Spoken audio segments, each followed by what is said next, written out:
science and engineering historically, um, women and minorities are underrepresented in these fields. So we can call them the STEM fields: science, technology, engineering, and math. STEM. There's this underrepresentation issue where we are not. So even if we lived in this world where there weren't geopolitical issues and we didn't worry about particular information getting into particular people's hands, we could have all of this data, all of this information be open access. But if we have this inequity, we're still not making the most of it, because we're not getting everyone involved.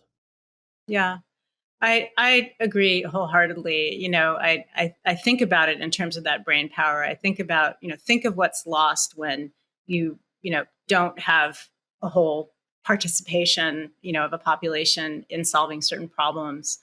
And so this is an issue now, certainly in research, the ability of people in the global South to participate in research, and the way in which how we publish. And I, as a publisher, think about this, impacts that. It's not just the access to content. Who, what is authorship and who has the right to participate as an author? What are the barriers to that?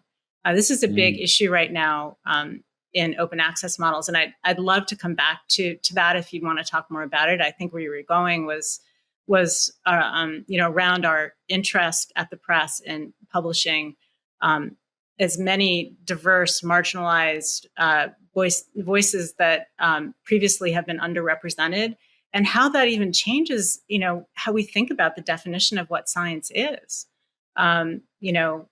We're soon going to be launching a series called Epistemologies of the Global South, which I'm very excited about. But because of my own personal experience as a woman in science, I'd been a grad student at MIT. I was in academia for a while, and then I left to go into publishing.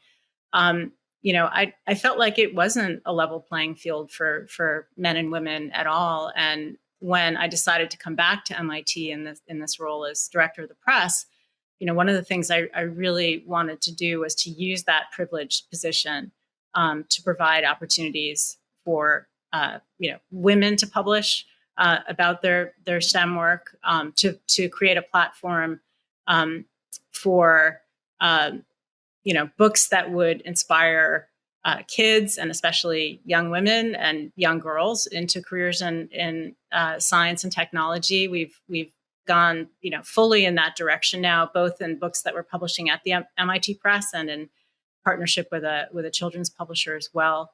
And it did lead to my thinking of essentially conceiving of this film called Picture a Scientist.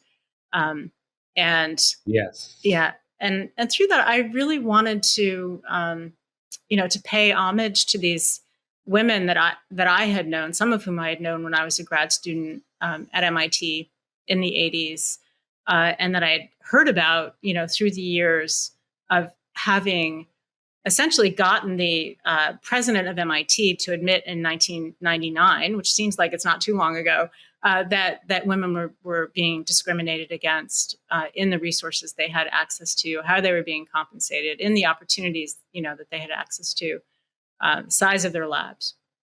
And that was a real turning point in academia. Yeah.